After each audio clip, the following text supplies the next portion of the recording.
بسم الله الرحمن الرحيم. السلام عليكم ورحمة الله وبركاته. برعاية الأستاذ الدكتور وعد محمود رؤوف رئيس جامعة تكريت المحترم، وبإشراف كل الأستاذ المساعد الدكتور إسراء برهان الدين عبد الرحمن عميد كلية التربية للعلوم الإنسانية، والأستاذ الدكتور وائل عبد الكريم الحاج مدير مركز التعليم المستمر، نقيم اليوم ندوة ثقافية تحت عنوان ادوارد سعيد الاستشراق وخرافة العالمية الاوربية. In fact, I'm going to use the English language, if you excuse me, for today. So the first thing, in fact, you may wonder why Edward Said in particular, why not others who wrote about Orientalism. In fact, the answer is simple. Said is considered one of the prominent figures. Said is one of the most important prominent figures who tackled the Orientalist tendency by means of analytical approach. He was patient with Orientalism until it grew and reached maturity. As such, everyone who gave his opinion on this issue after Said did not reach the same result that Said reached. In fact, Edward Said, he published many books about Orientalism and about the way the other, Europe, the colonizer, tried to fabricate many things about Arab, about West, about Islam in particular. So his discourse is presented by means of different books, like, for example, Orientalism, covering Islam, and many other books, of course. For today, I'd like to welcome Dr. Taysir Abu Odeh. He is, in fact, Dr. Taysir, he is the one of the most important, I do believe he is one of the most important doctors in comparative literature and post-colonial studies.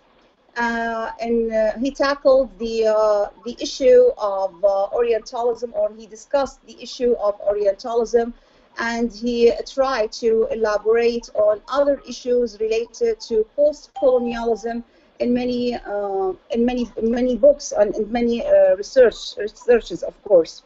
How are you? How are you, Dr. Taysir? It is a pleasure, and it is an honor for us to meet you today on this platform, the platform of Tikrit University. Good evening, everyone. Can you hear me well? Yeah, of course, Doctor. I can hear you well.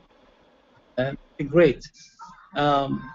Before I begin, I want to just thank those who are organizing this very significant event. Thank you, Dr. Arwa, for the generous invitation. I would like to single out, of course, those who are behind this significant and important event, and my full gratitude for the University of Tikrit as well. With a pleasure, Dr. Thank you.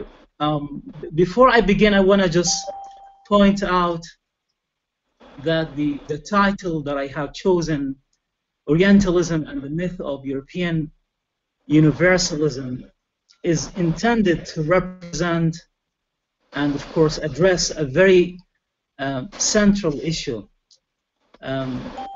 It has to do with, the implications of Orientalism, post-Orientalism, and of course the myth of European Universalism. Before I begin, I want to make sure that, can you hear me well? I can hear you, Doctor. Great.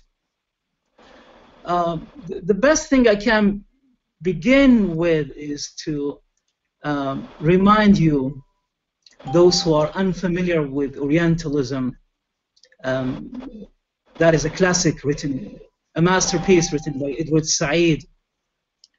I want to begin with the fundamental question or questions raised by Edward Said. Those questions are actually included in the book itself, but I want to just use them as a starting point. The first question raised by Edward Said is, how does one represent other cultures? And what is another culture? And is the notion of a distinct culture or race or religion or civilization a useful one? Or does it always get involved either as self-congratulation when one discusses one's own, or hostility and aggression when any intellectual discusses the other? Do cultural, religions, and racial differences matter more than socioeconomic categories or political, historical ones? And what is this is, of course, my question. The basic question I just mentioned belonged to Edward Said. And my added question is, what is the intimate relationship between knowledge, power, and colonialism? That is a central premise of Orientalism that is underscored throughout the whole book. And at the beginning of my just brief presentation, I want to discuss with you the kind of conversation we can conduct nowadays in light of what's going on. Basically, drawing on the adjacent geopolitical borders and civilizational overlap, the historical, cultural, and ontological encounter between the East and West dates back to more than 4,000 years. The rise of Islam is a central historic turning point that demarcates the political and cultural line between Europe and the Islamic Empire. And of course, the representation of a Prophet Muhammad, peace be upon him, in early oral songs in medieval France is a good example, maybe to remember how is Islam, how is the Islamic civilization internalized by the Western intellectuals and by the Western, let's say, writers. And I want to mention a good example of that kind of representation, Voltaire's play that is entitled Muhammad. And it's a very good example about the ways in which a great, intellectual like Voltaire is struggling with the image of the symbolic, religious allegory or metaphor for Islam, namely Prophet Muhammad. Voltaire has a negative representation of Islam as embodied by Prophet Muhammad. So this would maybe give us an insight into the ways in which Orientalism functions. And of course, we can find out endless number of literary and cultural traces of Islam deeply inscribed in the Western unconscious and canon as well. Another good example is Montgomery Watt in his very famous book Muhammad in Medina, that is translated into Arabic as Muhammad fil Medina. This book is a very good example of how this Orientalist would tackle, the battles waged by Prophet Muhammad, what we call in Arabic Ghazawat Rasul. And that indication can, have a lot of uses and abuses of the image of Islam. Islam as a project, or Islam as a religion, as a political, enterprise. So it depends on how those Orientalists would imagine and, of course, create and construct this representation of the other, the Orient. We can delve into this, deeply rooted archive of history and literature. We can just talk about Geoffrey Chaucer. In medieval time, for instance, there is a very famous, masterpiece taught at schools and universities as well, Canterbury Tales. Throughout the text of Canterbury Tales, we can find out, some kind of Orientalist traces and gestures underscored by Chaucer. And there is a negative image, of course, painted by Chaucer that has to do with the image of Prophet Muhammad as well. Another central classic that is circulated very, widely in the West, Arabian Nights. And Arabian Nights has to do with, a lot of Freudian psychological and cultural implications, deeply and profoundly internalized by the Western unconscious and conscious. In other words, the image of the what we call the Orient has been essentialized throughout Arabian Nights. So all in all, the various Western narratives of Harun al-Rashid and harem, these images have been illustrated and disseminated throughout the Western media, Hollywood. I want to remind you of a very interesting writer whose name is Jack Shaheen. In his very famous piece, Real Bad Arabs. And Jack Shaheen is trying to, put forward an assumption that the central fixed image of Arabs in Hollywood has been vilified and demonized in a very essentialized way, in a very dogmatic way, and this is very much true. And one of these movies is True Lies. True Lies is a movie that is tackles and addresses the very demonizing image of Arabs, and most of the time Arabs are seen as coward, as incompetent, stupid, very much after money, and most of the time male Arabs are womanizers. So from the 18th century onwards, just to underscore the representation of Orientalism here, I want to just shed light on the notion of Orientalism so as maybe to grasp. I'm not saying the full meaning of Orientalism, because as put forward by Edward Said, Orientalism turns out to be a whole library of different various books.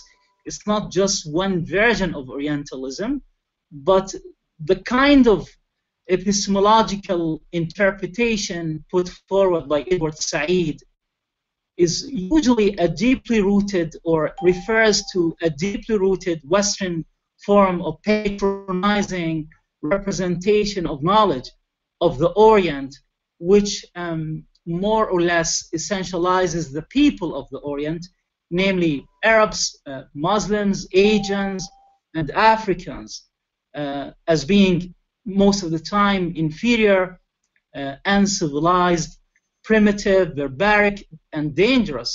So the form of Orientalist narratives of Western history, literature, philosophy, language, art, anthropology, theology, and the classical linguistic is intended to be biased, racist, superior, and totalizing as well.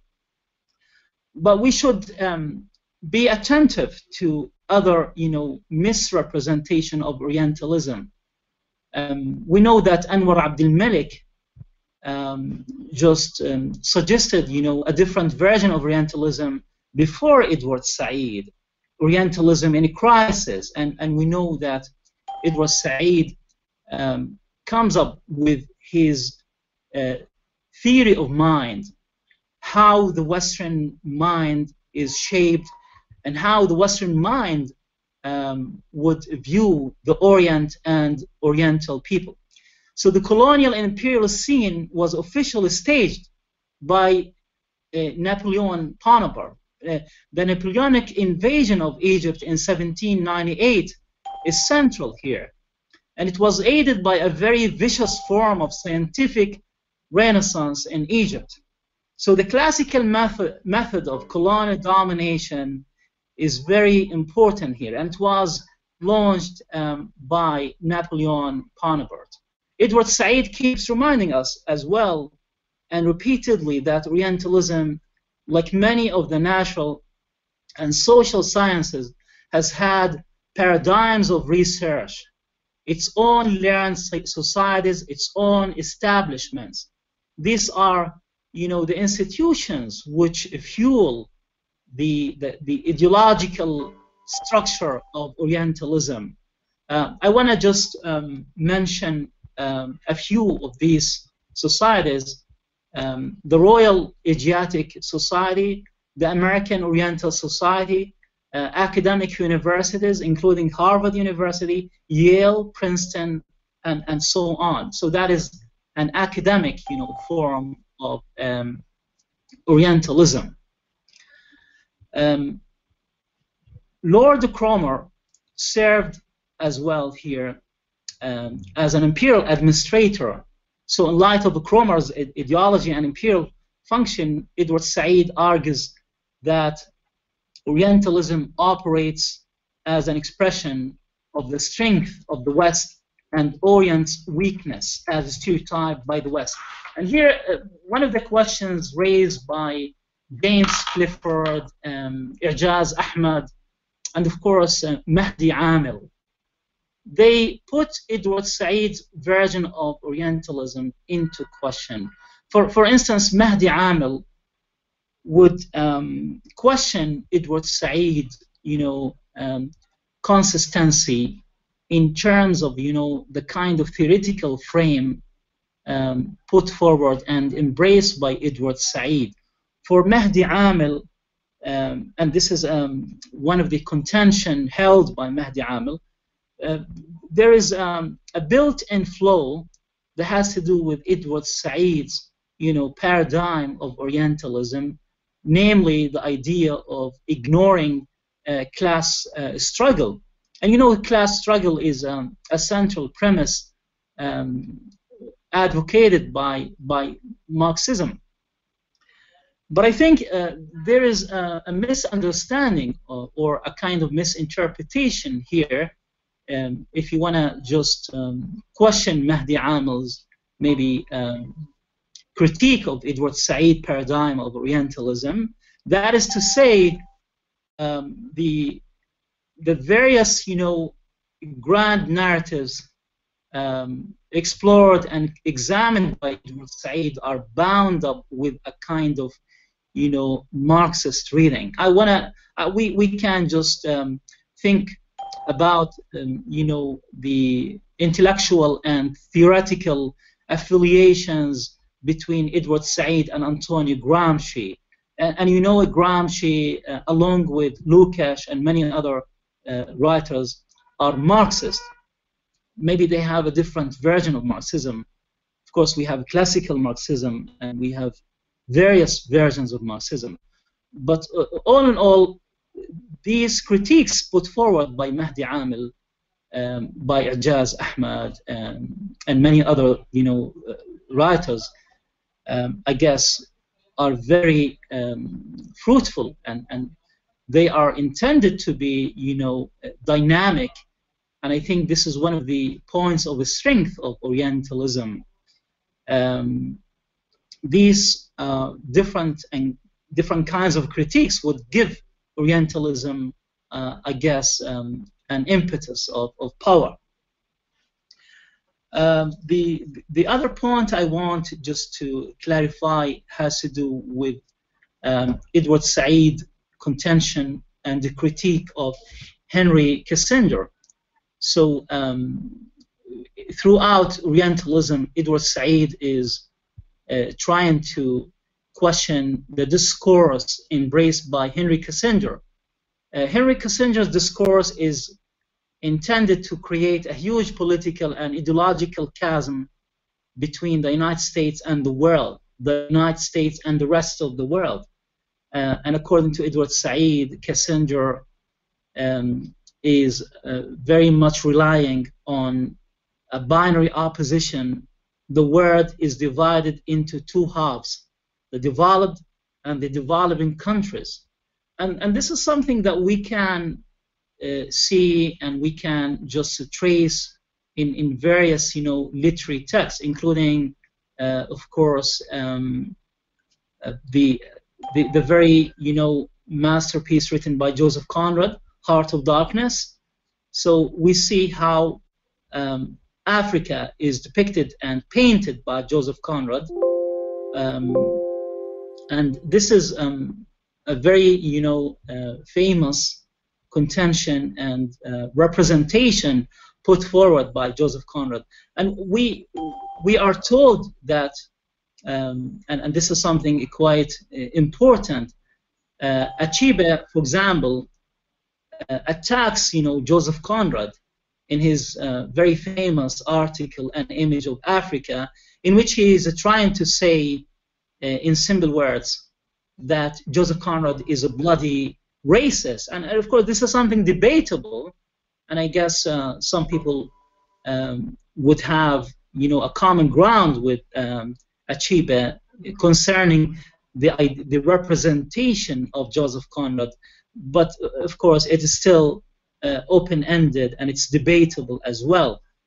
For Achebe, for example, he is questioning the very notion of the Orientalist image of Africa as being dark, as being, African people as being savage, as seen as,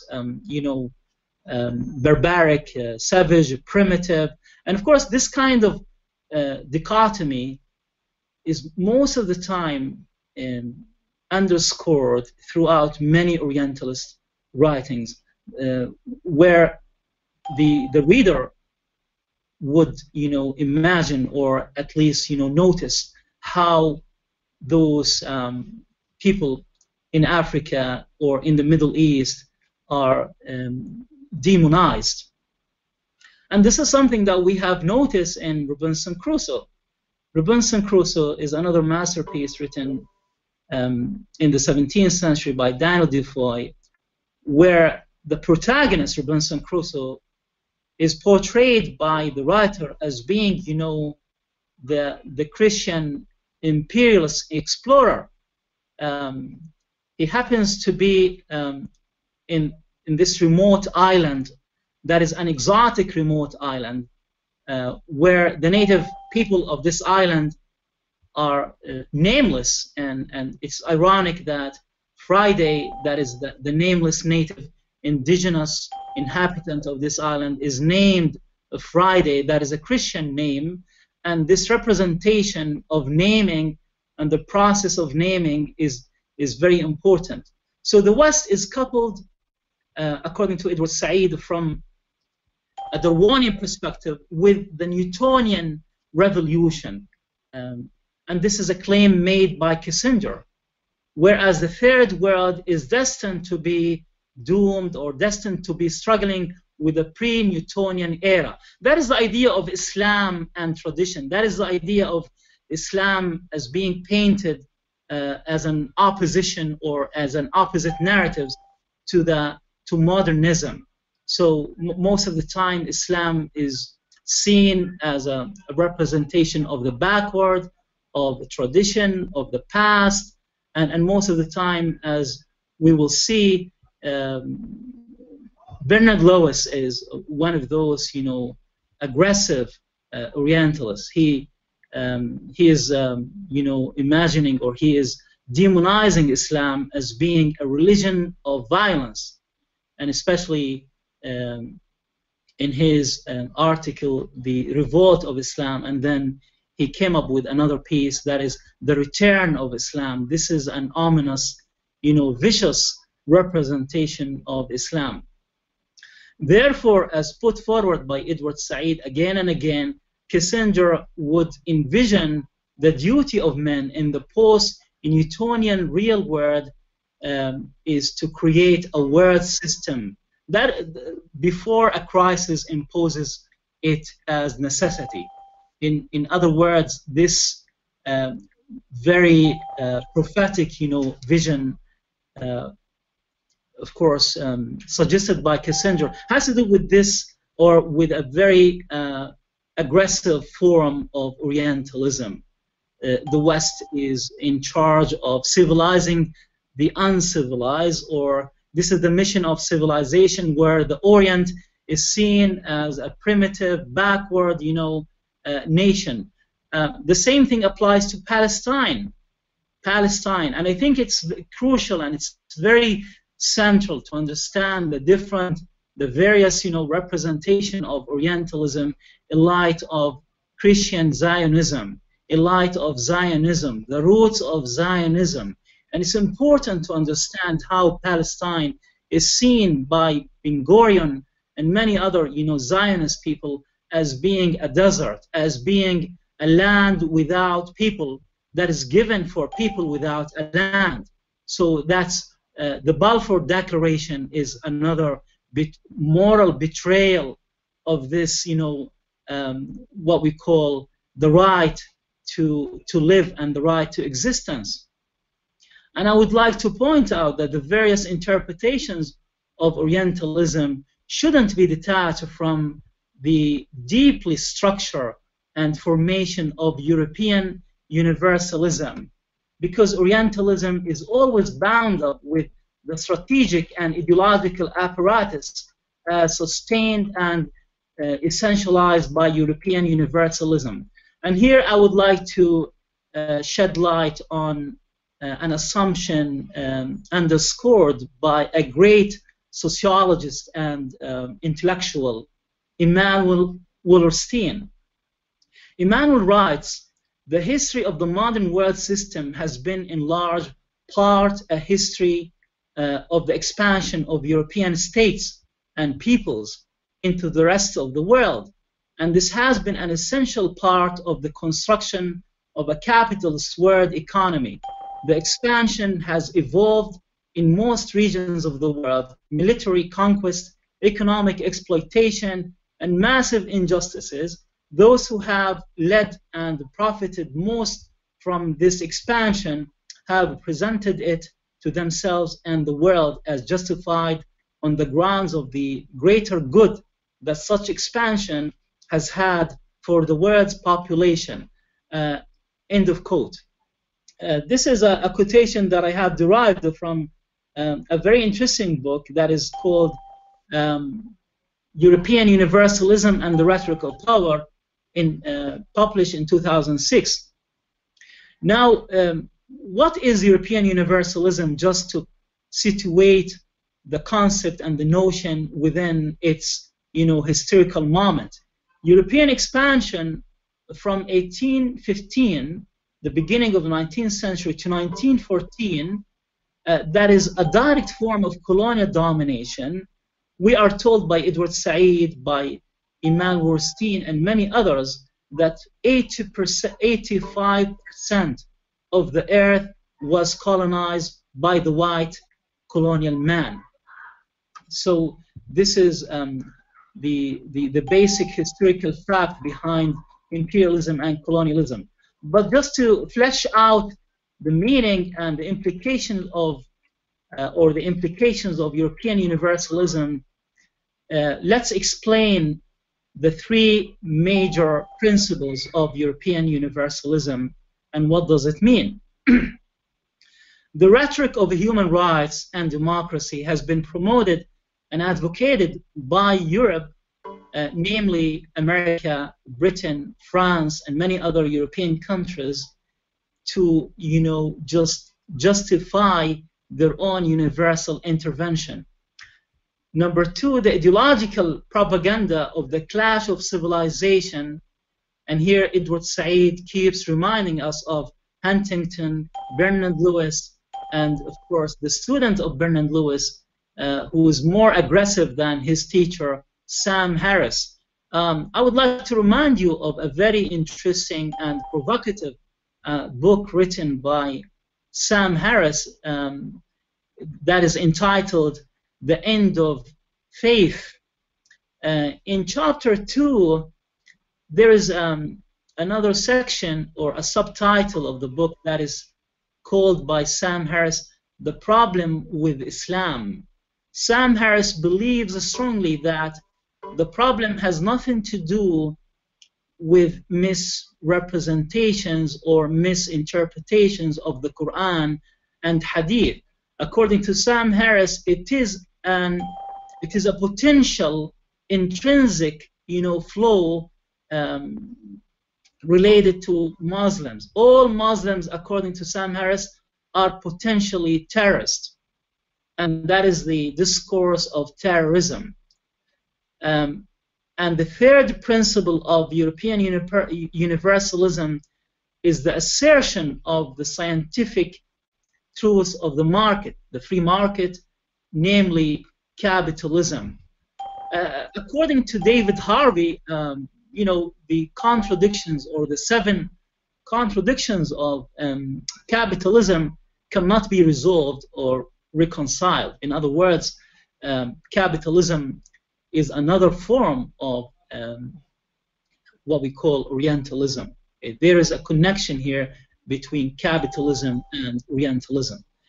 I want to just give another example of how dangerous the epistemological and philosophical, foundation of the Western mind. Of course, I'm not saying that all Western narratives are meant to be about Orientalism. I think we shouldn't exaggerate, this kind of discourse.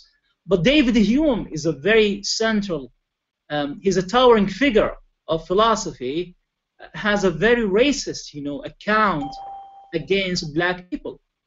I'm just quoting here a piece written by David Hume, but I just want to make sure that, can you hear me? Is my voice clear? Very clear, doctor, very clear. Great. According to David Hume, this is a very controversial, quotation. He said, "I am apt to suspect the Negroes and in general all other species of men, for there are 4 or 5 different kinds, to be naturally inferior to the whites." This is a shocking piece, written by David Hume, who is supposed to be a towering figure of philosophy. One of his very famous, pieces is a treatise of human nature, of morals. So that is very ironic and shocking as well. So there are actually endless number of examples of these Orientalist traces. Christopher Columbus is a turning point of Orientalism. In 1492, the so-called the discovery of America signifies, a massive form of massacres perpetrated against millions of Native American people, along with shocking and appalling ethnic, cultural, and historical cleansing. Christopher Columbus, by the way, is celebrated nowadays in the U.S. as being a hero. So we need to put this kind of narrative into questions, especially the letters written by Christopher Columbus representing and demonizing Native American people as being inferior, as being primitive. And in one of the conversations with Edward Said, he said that many British people and unfortunately writers believe that India was destined to be colonized by Britain to be saved. This is the kind of rhetoric, this is the kind of discourse given again and again by the imperialist mind. Another classical example I would just mention here has to do with Shakespeare. One of the classical, writings of Shakespeare, The Tempest. So Prospero here is painted by Shakespeare in a very uncanny way, in a very dramatic way, and of course we have a counter narrative to Prospero, the Caliban, the character of the Caliban, the native people of this remote island. This is, you know, according to many critics, this is the idea of the new world, how the new world is, you know, portrayed by Shakespeare and many other writers. We already mentioned Robinson Crusoe and how the Christian values of providence, the Christian values of salvation, the mission of civilization, the idea of Englishness, the idea of education, all of these values would be imposed by the colonial mind, by the colonizer, and in order to justify, you know, the practices of imperialism. Conrad's, again, Heart of Darkness, there is a very famous quotation throughout the text: exterminate all the brutes, and we are told, you know, by the protagonist how, and the narrator as well, how, you know, this text is seen as an embodiment of colonialism in Africa. There is another scene that is scrutinized by Edward Said in a brilliant way, where the Congo River is seen and juxtaposed with the, you know, Thames or the Thames. So the Thames River in London is seen as you know, a quiet, serene, you know, a form of inspiration or a source of serenity, whereas the Congo is seen as, you know, turbulent, a very turbulent river. It's dark, it is gloomy. So this idea is embedded within the text of Joseph Conrad, and it has to do with this kind of, you know, Orientalist allegory. Another example, I guess, that is another, you know, representation of Orientalism, David Livingstone.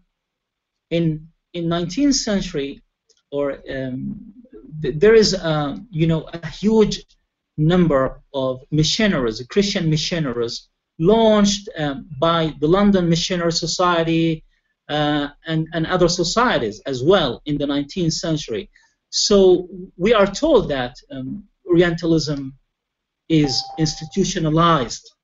So David Livingstone is called by many people at that time the saint, and he is seen as a utopian hero of colonialism.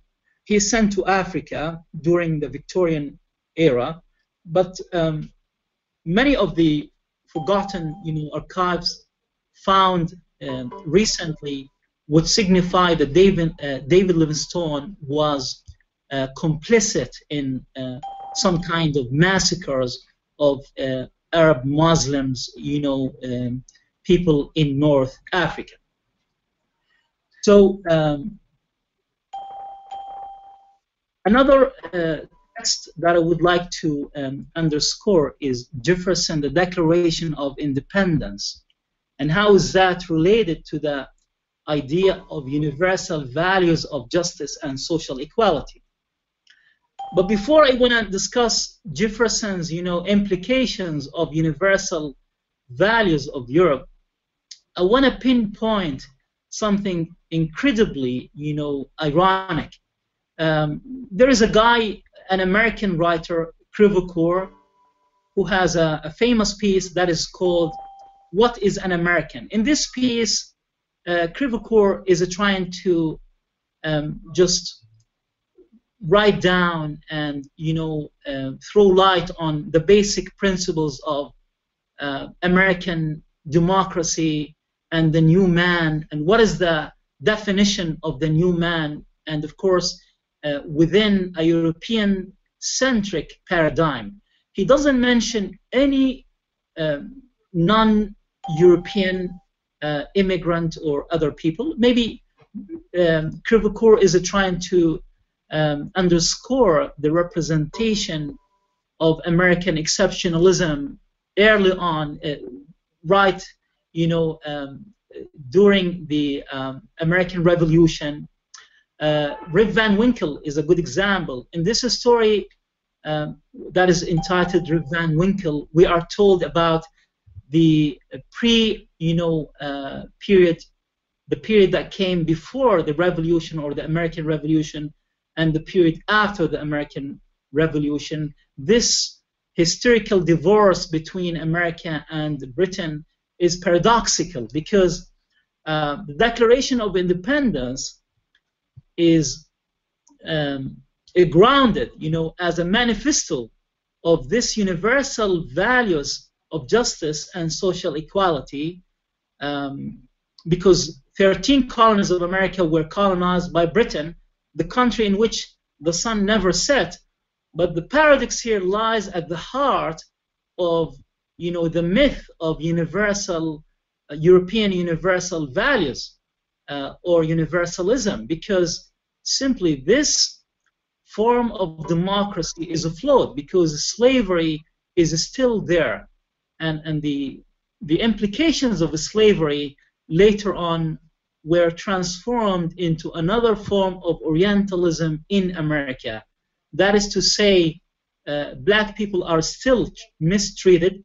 They're still, nowadays we have a very famous movement, Black Lives Matter.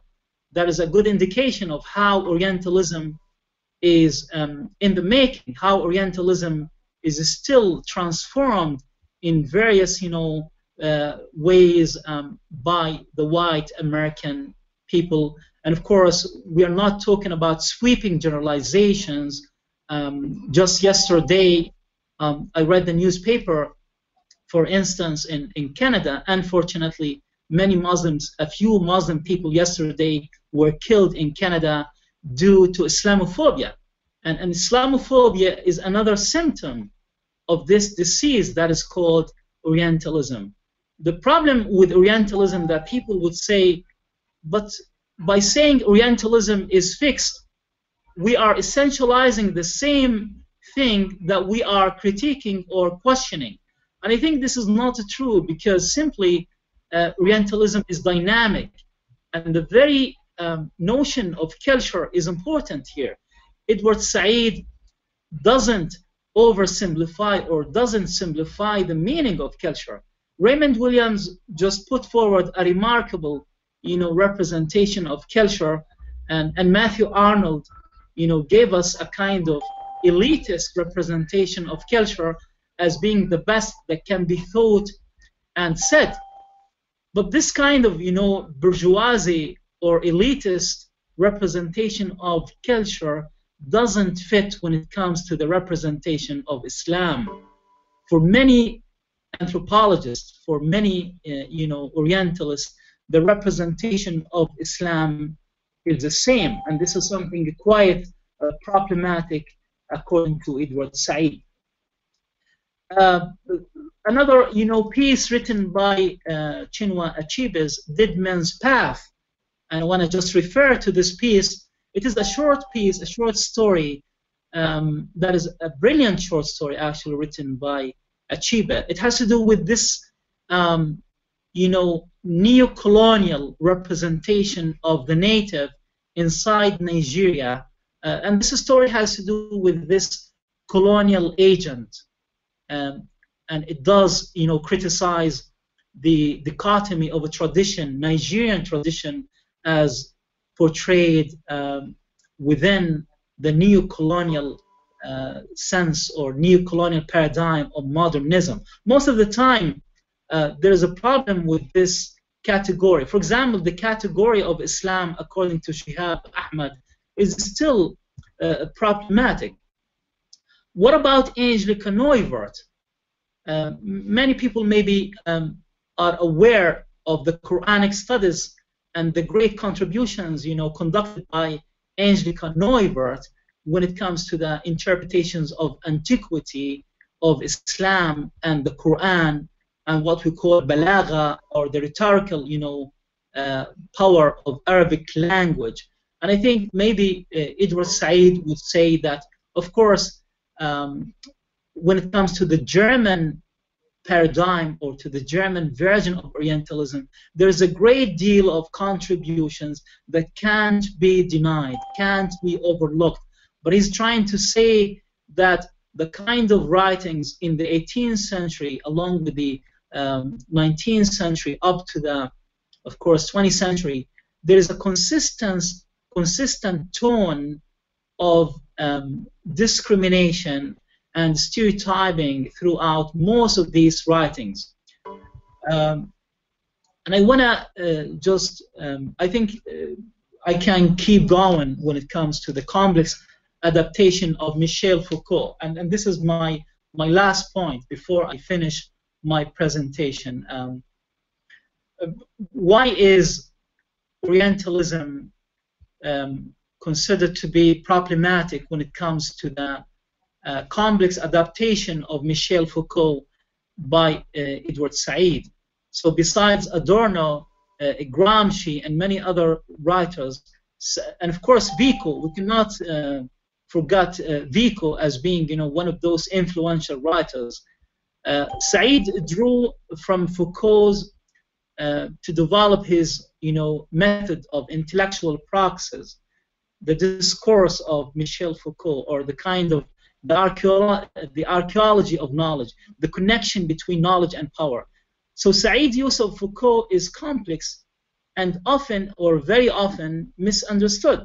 For example, Said's method in writing Orientalism is mainly Foucauldian, and this is a question raised and addressed to Noam Chomsky by Adil Iskandar in 2010, asking Chomsky, is that a kind of Foucauldian betrayal, or why does Edward Said, embrace this Foucauldian discourse? And I guess Chomsky is more interested in the form of power and the form of resistance suggested by Edward Said, and he's not interested in Michel Foucault's paradigm of power. And I want to clarify that just in a few minutes.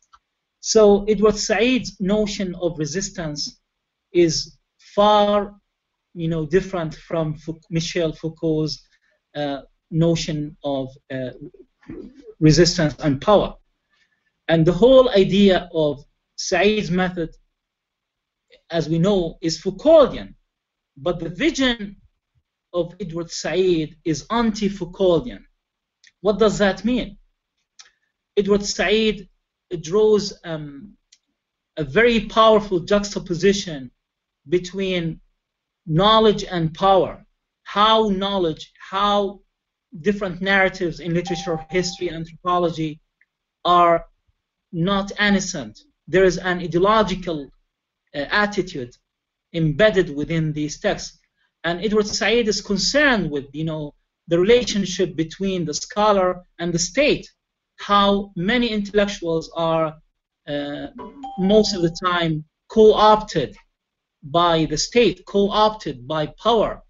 And that's why the role of the intellectual, according to Edward Said, should be most of the time moral, should be ethical, on the grounds of opposition, on the grounds of counterpoint, on the grounds of course, speaking truth to power. The intellectual, according to Edward Said, is meant to be embarrassing. He isn't complicit in, the kind of official discourses and, of course, justifications of different forms of institutions or state institutions. And this is one of the things that many people would misinterpret when it comes to the Foucauldian paradigm of Orientalism. I guess this is the end of my presentation, but I want to conclude with,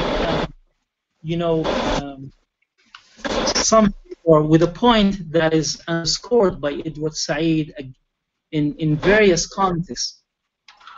One of the fundamentalists, or one of the central misrepresentation of Orientalism, lies at the heart of victimization, the process of victimization, and the process of misrepresentations. What does that mean?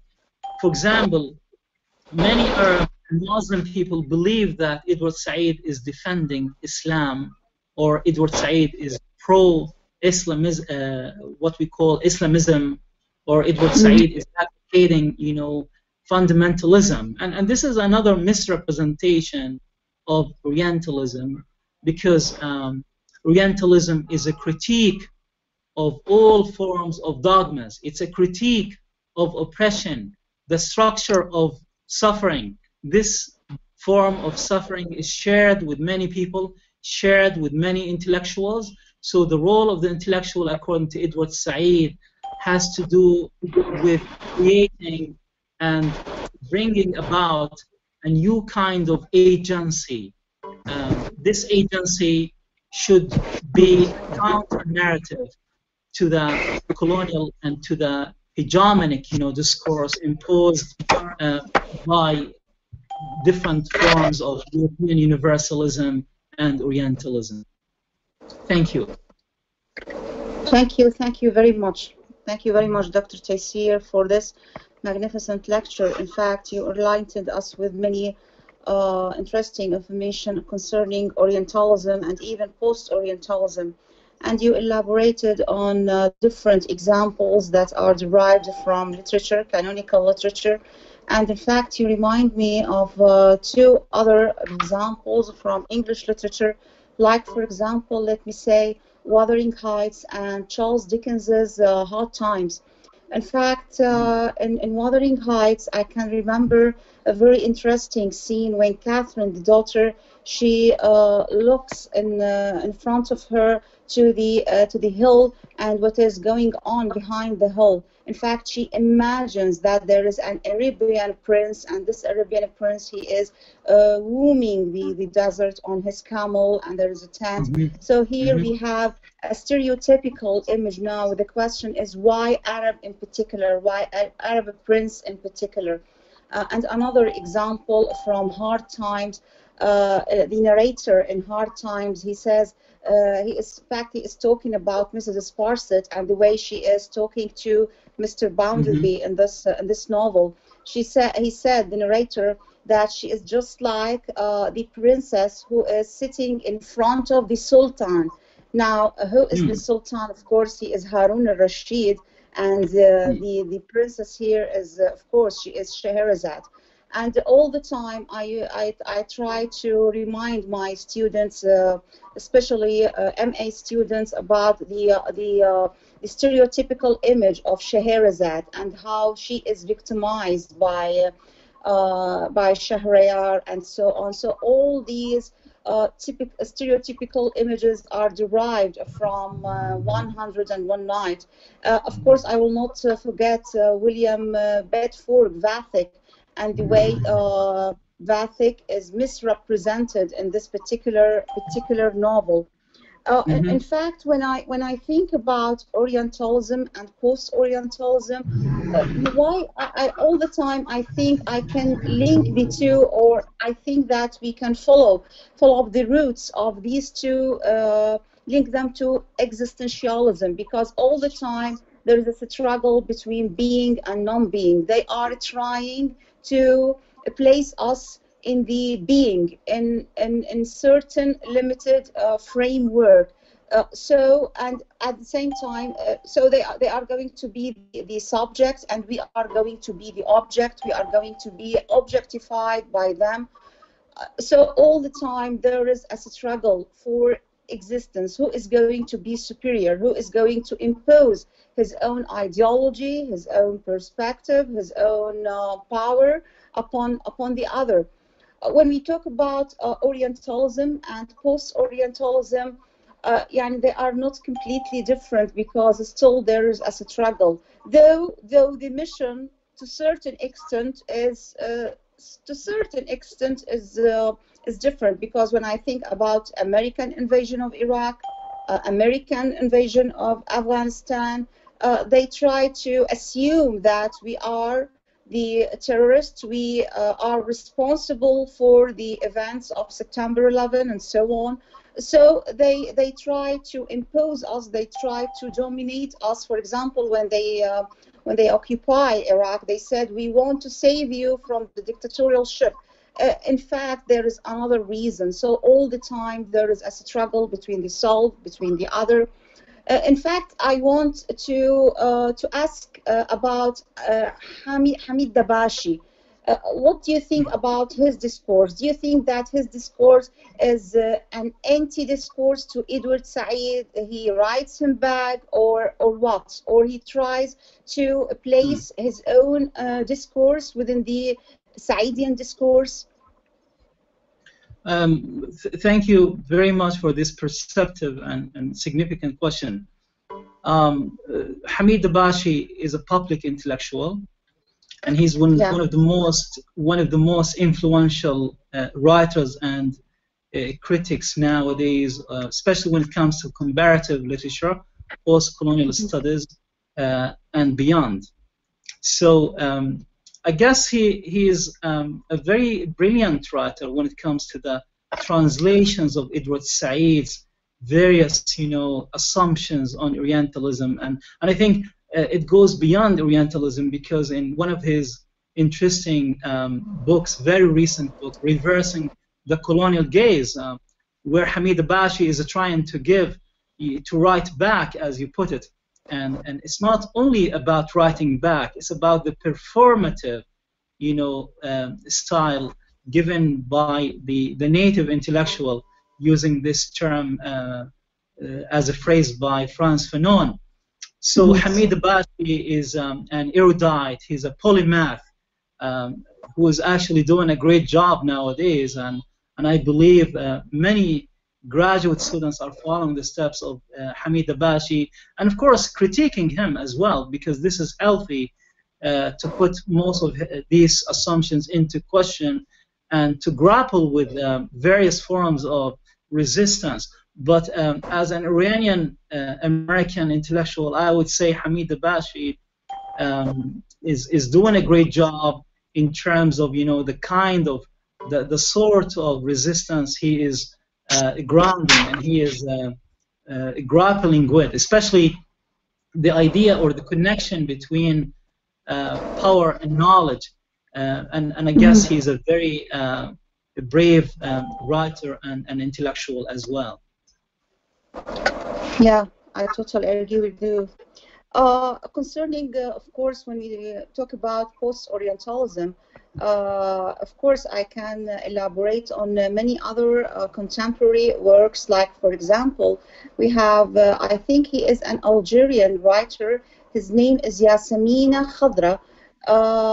In fact, he is a man, not a woman, and all the time he tries to talk about the way he tries, in fact, to represent Islam as something related to terrorism. And he has a novel which is entitled something in Baghdad, terrorism in Baghdad, I think. I'm not sure about this, in fact. And of course, we have reluctant fundamentalists related to Khalid Hosni. So we have many perspectives concerning the way post-Orientalism link Islam with terrorism. But in fact, one upon a day, I read a novel which is entitled The Burning Veils. And in The Burning Veils, the novelist, her name is Sarah something, she tried to write a novel, and in this novel she presents the Orientalist tendency. In fact, like at the end, she tried to say, no, I am not trying to follow the Orientalist tendency. In fact, I am trying to suggest love as a solution for everything, for peace. But in fact, I'm not convinced. Yani, she chooses, for example, Saudi Arabia as a place for the events to place the events of her story in Saudi Arabia. This is number one. She tried to focus upon the patriarchal system in Saudi Arabia, and on the other hand, we know very well that in Saudi Arabia in particular, we have others phenomena which are not related to the patriarchal system. She focused upon a certain corner in which she tried to depict Islam as something barbaric, as something uncivilized, irrational. Though here we are in the contemporary age, in the 21st century. So in this age, we are living in the post-Orientalism, not in Orientalism, but still they are thinking about the same discourse. Still, they are thinking about the same discourse. I wonder whether Dr. Arwa is with us or not. Dr. Arwa, can you hear me, please? Hello, Dr. Arwa. Well, may I respond just to your comment? Yeah, of course, please. There is a wonderful piece written by Mohsen Hamid, entitled "The Reluctant Fundamentalist." Yeah, Mohsen Hamid. Yeah, you are right.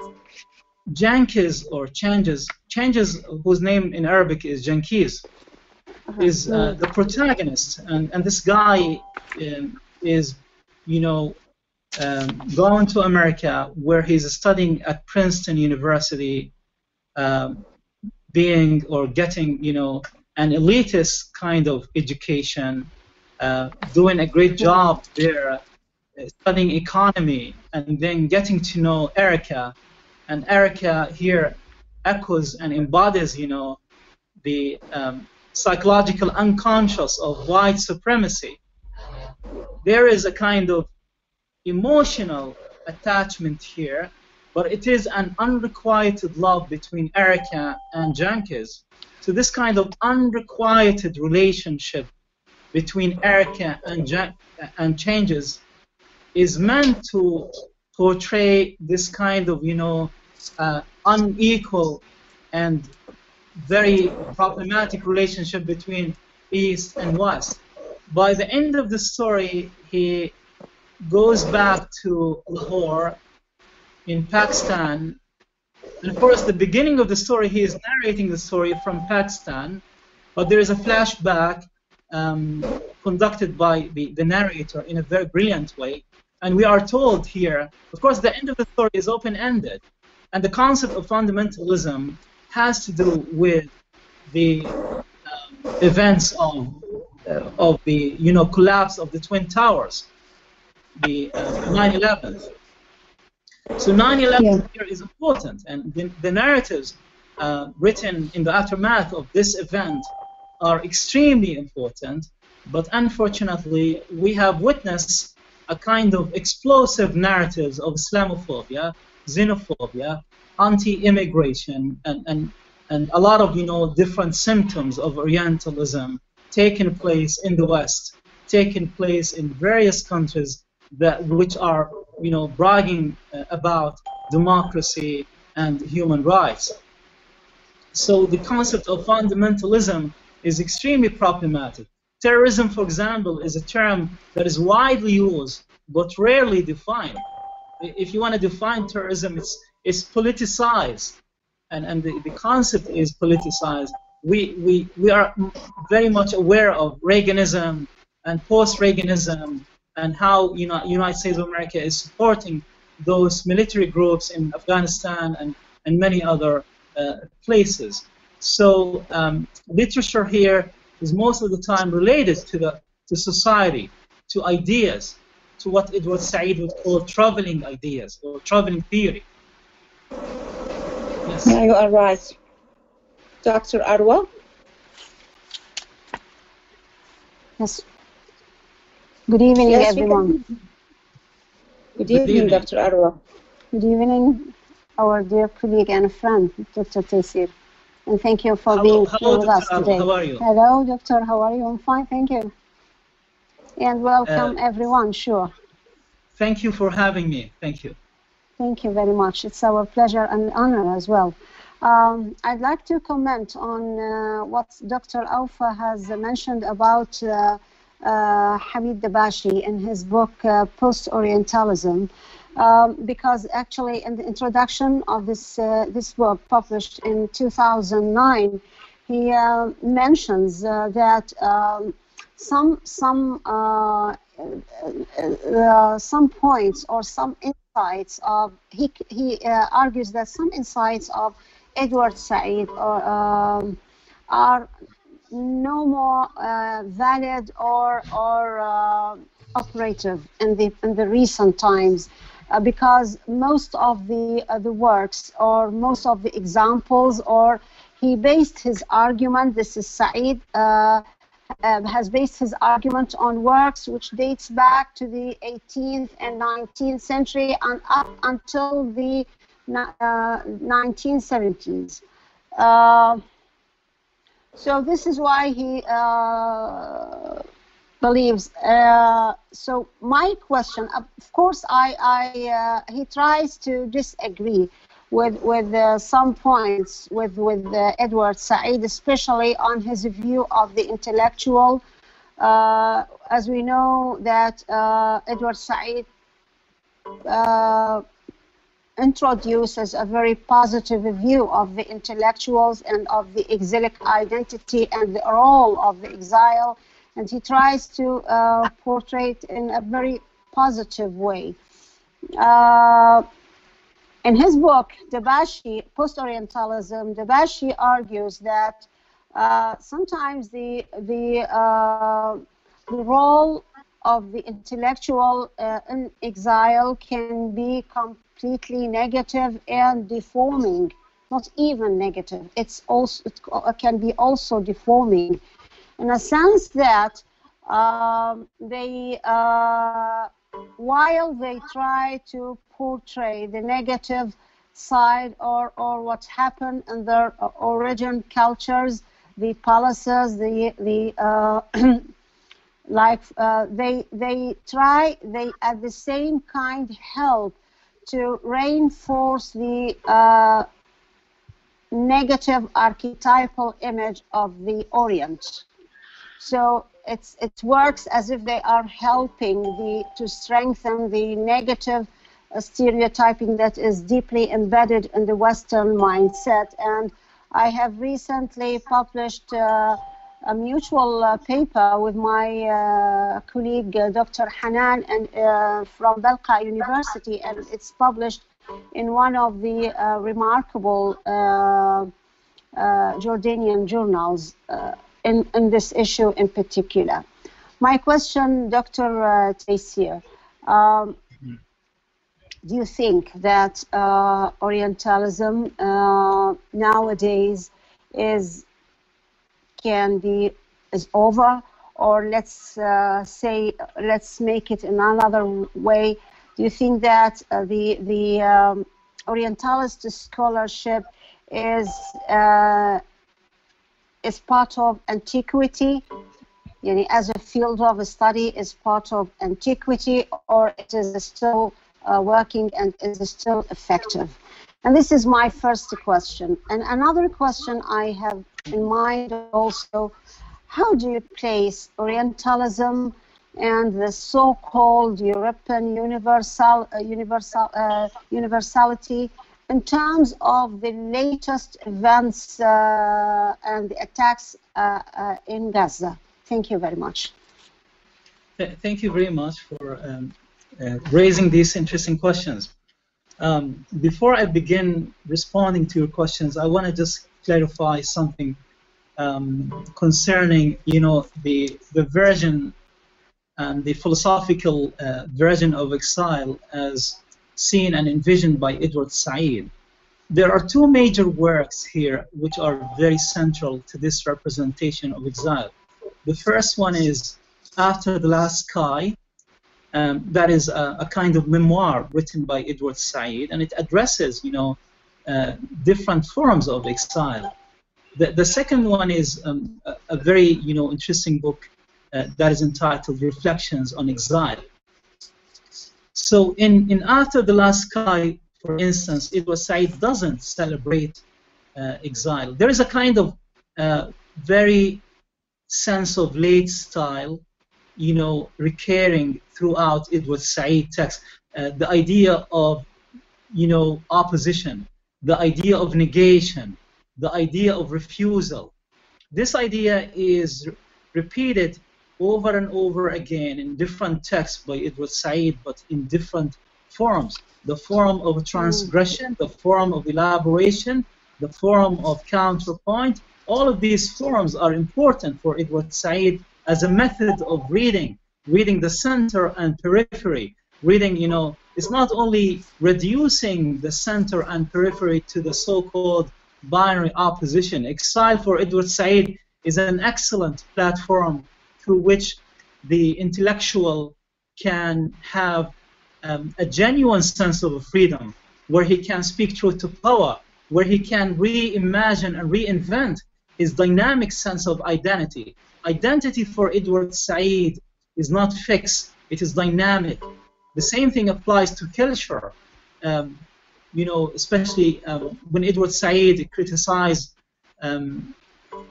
Fukuyama, the end of history, and his, you know, very patronizing assumptions on the idea, and his colleague Huntington, the clash of civilization. Edward Said is trying to send a message about the dynamic nature of, you know, Orientalism, of the dynamic nature of the process of resistance as well. The other thing is, in terms, just in response to your question on Orientalism as being critiqued by many people and labeled outdated. Some people would say most of these assumptions can be rendered outdated nowadays in light of what's going on. But I think this is not true, because simply the various, you know, representation of Orientalism are aligned with Zionism in particular, and we should be attentive to the dynamic nature of Zionism in Palestine, the different kind of, you know, domination and coercive power imposed on Palestinian people nowadays, in the name of what? Israel is seen and, you know, promoted as being the only democratic country in the Middle East, which is a lie. It is false to claim, you know, this very patronizing assumption about Israel, and what we have witnessed in Gaza is, you know, something that everyone should be aware of. It has to do with our sense of humanity. As far as, you know, Hamid Dabashi's criticism of Edward Said in his book, this is something dynamic and healthy. I remember Cornel West has criticized Edward Said, you know, sense and form of secularism, for instance. So I believe this is right, you know, it is official to criticize Edward Said and to put Orientalism into question, but we should remember something, that the major assumptions, the major ideas and the premises of Orientalism are still alive, are still fresh nowadays, and because Orientalism would have different transformations and different kind of course, reproductions. For instance, you know, the different kind of Islamophobia in the West cannot be detached from Orientalism. Anti-immigration policies, and we have different, you know, different policies of Islamophobia and xenophobia as well. Okay. I think here we have someone who is called Abdullah. He said that I have certain comments. أستاذ عباس إذا ممكن تشوف عبد الله.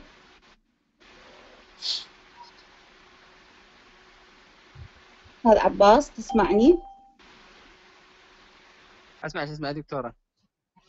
اسمع عبد الله قال إنه عنده تعليق على اللي تفضل به دكتور تيسير. I would like to comment on what Dr. Taysir said.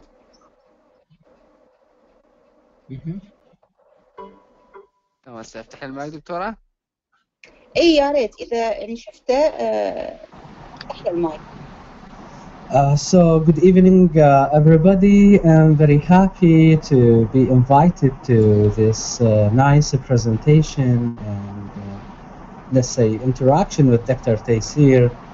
And I would like to talk to Dr. Taysir.